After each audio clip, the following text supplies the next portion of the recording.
guys, today we're going to talk about the Vanity Fair article. Just like in Quentin Simon's case, where law enforcement and media called out the tragedy parasites for being hecklers, this article calls out their online and offline antics surrounding the Idaho 4 case. Their first YouTube call out is Reverend Donna Seraphina. She's a YouTube psychic who gained more than 10,000 subscribers based on a video that she did claiming that the murderer had a link to a local deli/bakery. The owner of said deli bakery had no kids, never been married, yet he was harassed by people online thinking that his fictitious son had something to do with it. As we know, whoever she was referencing in that video, that has over 100,000 views by the way, has nothing to do with the Idaho murders, let alone the fact that they're not even a real person. Another thing that we have seen Reverend Donna Seraphina do is her video on summer wells. And a lot of people in the true crime community took a lot of those statements as fact, and I still hear them mixed into Summer's case today. It's truly sad. Then the article gets to Bullhorn Betty.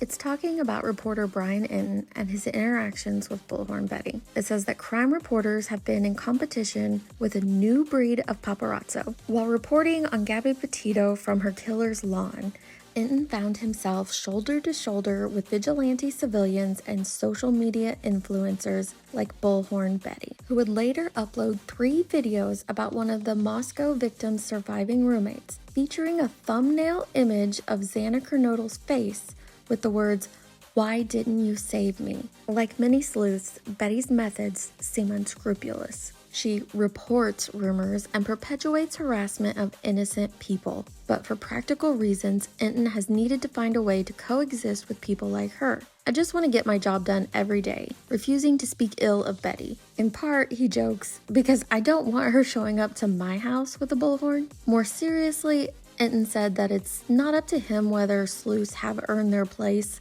among trained reporters. The reality is that our digital ecosystem elevates the voices of specialists and enthusiasts alike. At the end of the day, they're still going to be here, he said. I'm still going to be here. Something else began to happen during the Petito case too. I just started to hear like cha-ching, cha-ching. Strangers were sending in random amounts of money on Venmo, a standard source of income for sleuths like Bullhorn Betty, which would have been fine if Inton were self-employed, but he had a salaried job at News Nation. $20 rolled in before he could figure out how to set his Venmo to private. One time he referenced web sleuths as internet people. When asked whether he thought sleuths might be causing more harm than good, Inton answered, "I really think that 99... He caught himself. Well, maybe not 99, but like 90% of the web sleuths have good intentions. It's a common misconception that sleuths solved Petito's murder. In reality, sleuthing helped police focus the search for Petito's body. But it's a stretch to say amateur sleuths found her. As Isaac West, an associate professor at Vanderbilt University and author of The Serial Effect,